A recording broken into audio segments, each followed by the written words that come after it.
No Caldo de Cultura de hoje, você vai conhecer um pouco da história do samba. O professor da Universidade Federal do Paraná, Benito Rodrigues, fala do surgimento do ritmo que se transformou em sinônimo de Brasil. Um pioneiro na avenida. Maia da Cuíca conta como fundou a primeira escola de samba de Curitiba. E no quadro Dê Ouvidos, o duo de choro formado por João Egashira e Gabriel Schwartz.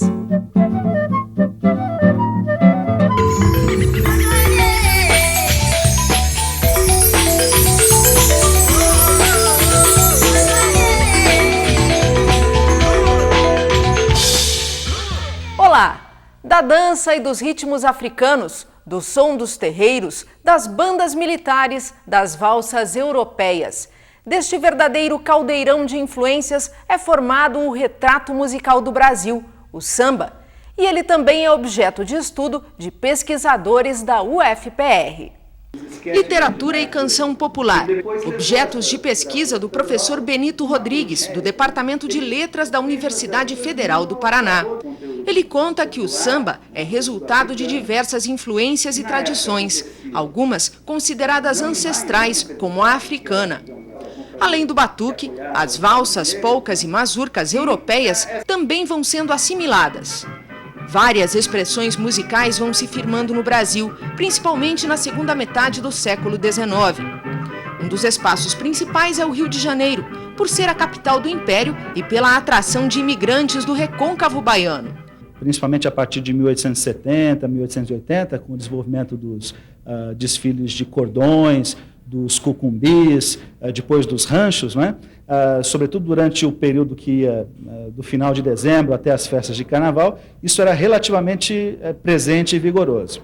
Só que tendia a haver uma certa separação entre aquilo que era mais africano e, portanto, tratado com mais desdém, né, segregado a certos espaços, e aquilo que era, digamos, mais aceito ou mais valorizado, sobretudo os desfiles com carros alegóricos e com paramentos mais sofisticados. Aos poucos, os primeiros afluentes do samba começam a aparecer, como na música de Chiquinha Gonzaga. E ela própria, de certa maneira, está diretamente associada a uma das fontes, assim dizer, um dos marcos do surgimento do samba, né, através da marcha carnavalesca, que é o Abre Alas, que é uma canção que ela compõe para uma das operetas, né, dos espetáculos musicais. Né? O teatro musical, o teatro musicado popular no Rio de Janeiro também tem enorme importância no desenvolvimento desses gêneros todos e na mistura desses gêneros todos, porque essas peças tinham polcas, tinham marchas, tinham machiches, tinham mazurcas, e tudo isso já tocado e concebido dentro de uma maneira bem abrasileirada, né? Em 1917, Pelo Telefone se transformou no marco inicial da história fonográfica do samba.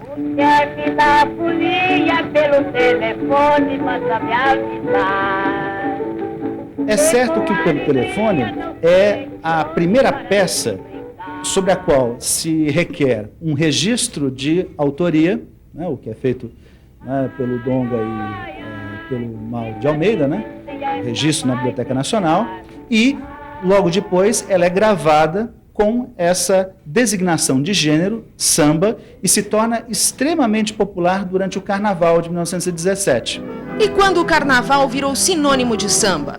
A projeção desses artistas negros, que tinham uma forte presença dentro dessas comunidades populares da chamada Pequena África do Rio de Janeiro, quer dizer, o Pelo Telefone marca a emergência, né, desses artistas, o que se faz quase que simultaneamente ao desenvolvimento do grupo de Caxangá, que é um grupo que desfilava nos carnavais cariocas fantasiado de sertanejos nordestinos, que era integrado pelo João Pernambuco e principalmente pelo Pixinguinha, e que a partir, né, do ano seguinte, 1918, começa a tocar de maneira mais sistemática isso, né, e compor isso que passou a ser chamado aí, de maneira mais reconhecida como samba.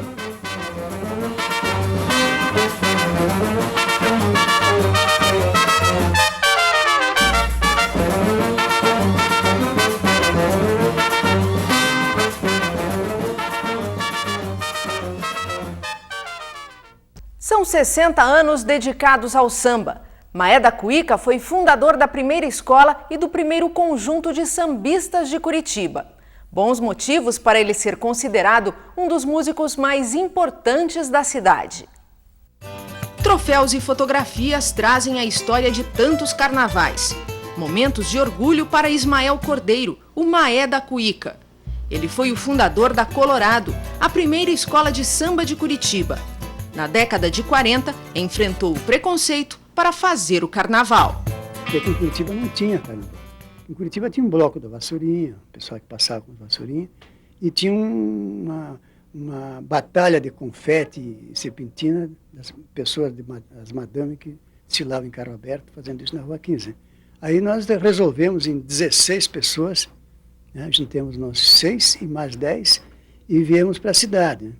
E como a coisa agradou de uma maneira que no ano seguinte, né, outras pessoas que não faziam parte lá no moral do nosso bairro, não faziam parte da nossa amizade, compareciam na Vila Tassi para saber se nós íamos sair outra vez e se havia possibilidade deles participarem também.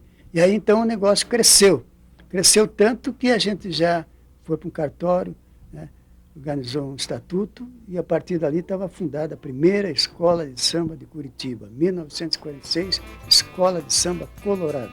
A escola, nas cores vermelho, preto e branco, trazia entre os componentes jogadores do Ferroviário, time de futebol em que Maé chegou a jogar na década de 50. A marca da Colorado era a bateria afinada. A escola foi 6 vezes campeã do carnaval. Na época, a festa era um atrativo na cidade. Há 20 anos atrás, o carnaval de Curitiba era bom. Era bom mesmo. Para nós aqui era um espetáculo. Tanto que é a maior festividade de Curitiba, o maior evento de Curitiba, é o evento que traz mais gente para a cidade, era o carnaval. Né? 4 dias de carnaval na cidade, aí não tinha banheiro, não tinha água, não tinha bancada, precisava sentar no chão, mas o povo estava ali 4 dias, direto, até 1 hora, 2 horas da madrugada, assistindo às escolas de samba desfilar. Maé também foi pioneiro na criação do primeiro conjunto de samba de Curitiba, o Partido Alto Colorado, em 1966. Mais tarde, integrou os grupos Maé Samba Show e Maé e seus Batuqueiros. Se apresentou por toda a América do Sul e foi eleito cidadão samba de Curitiba em 88. Todos os conjuntos que tiver por aí dando um samba nesses barzinhos, na sociedade, eles estão comendo a semente, comendo o fruto da semente que eu plantei. Lembre-se disso, pô. Maé segue tocando e fazendo samba com sotaque curitibano. Cidade sorriso, tu és a minha paixão. Cidade tão linda, Curitiba do meu coração. Abençoada por Deus, cidade dos sonhos meus, cidade dos pinheirais. Tuas belezas não esqueço jamais. Daqui a pouco, o quadro Deu Ouvidos traz o duo de choro formado por João Egashira e Gabriel Schwartz.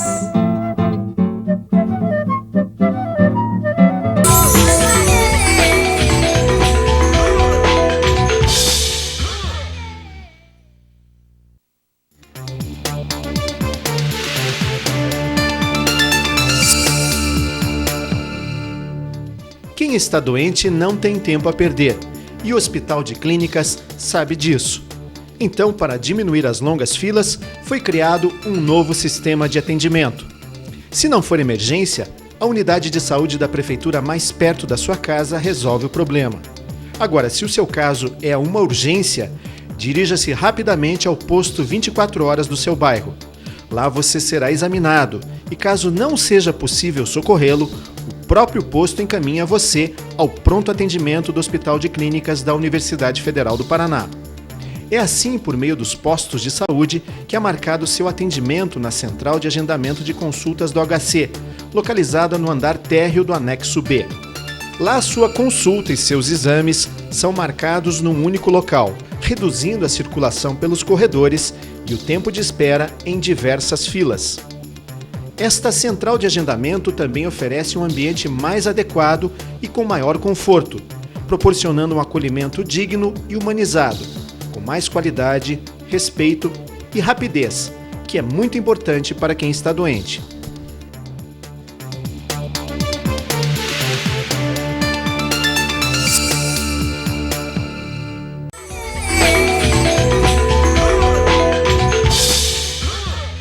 Preservar e divulgar o choro. Os arranjadores e compositores Gabriel Schwartz e João Egashira mostram com flauta e violão toda a riqueza da música popular brasileira. E eles são os convidados de hoje no quadro Dê Ouvidos.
Meu avô tocava clarinete, tocava choro, e o meu pai, ele sempre foi muito incentivador, apesar de nunca ter sido um músico realmente. Ele comprou um violão uma época, arranhava um violão, tocava uma gaitinha de boca.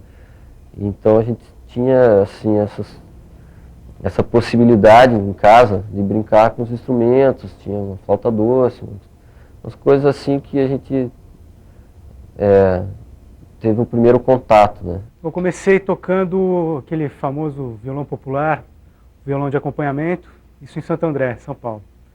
E chegando em Curitiba, eu procurei continuar os estudos Encontrei o professor, o Carlos Todeschini, que começou a me passar leitura musical, técnica de violão erudito. Em seguida eu mudei de professor e a minha formação mais sólida foi com Valdomiro Prodóximo, que é um grande professor aqui de Curitiba, deu aula para um monte de gente. Bom, a história do choro na minha vida, ela começou com um cara chamado Márcio Tissori. Ele tocava cavaquinho, tocava bandolim, violão, um grande músico, infelizmente falecido. Ele era médico também e ele me convidou para tocar num grupo chamado Bem Brasil. Através do Márcio eu conheci a minha maior influência de choro, que foi o Arlindo dos Santos, um grande violonista de 7 cordas que também nos deixou. E a gente ia na casa dele, ouvia gravações, tocava junto. Foi ele quem me ensinou as primeiras baixarias, o sotaque do violão do choro, né?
Nessa época que eu comecei a tocar flauta, surgiu o Trio Quintina, que a gente começou a se dedicar à música brasileira, e eu também já tocava um pouco de pandeiro e tal, passei da bateria para percussão, comecei a tocar saxofone, e a gente começou a fazer arranjos e compor e tal, e daí que vem um pouco a história de compor, né?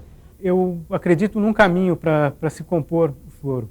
É você conhecer o que já foi feito tradicionalmente pelos grandes compositores, conhecer a obra de Pixinguinha, Jacó do Bandolim, Chiquinha Gonzaga, Ernesto Nazaré, é fundamental para que você coloque os elementos do seu tempo. Então, sempre respeitando o passado, avaliando o que tem no presente de elementos que te cercam, do que você já escutou, do que está acontecendo no mundo de maneira geral, não só musicalmente, a parte da história, da parte social é super importante também. Então você tem que analisar todos esses elementos para você poder incorporar o que já foi feito, para que isso no futuro venha a ser chamado de evolução, né? Do gênero caminhar com o tempo.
O Clube do Choro, ele surgiu pela necessidade dos compositores de choro daqui de Curitiba se expressarem. No início do choro aqui em Curitiba, a gente tem diversos instrumentistas fantásticos. O Alaor da flauta, o Janguito do Rosário, o próprio Arlindo dos Sete Cordas, que eu já citei, eles são os nossos ancestrais.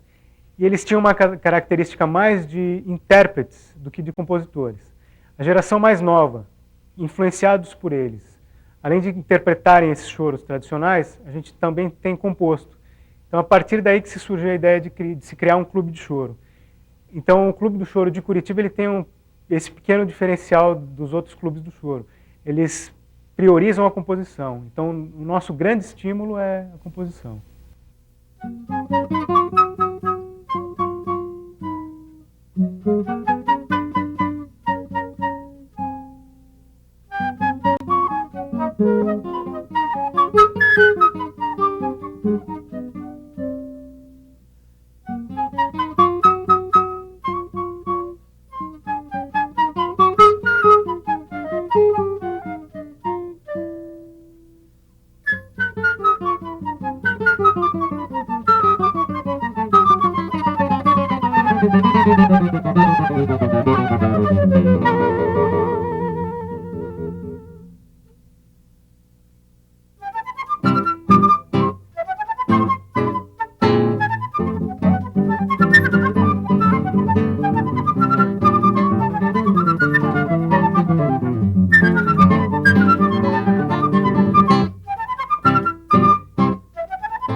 E o Caldo de Cultura de hoje termina aqui. Envie suas críticas e sugestões para o e-mail caldodecultura@ufpr.br. Até o próximo programa.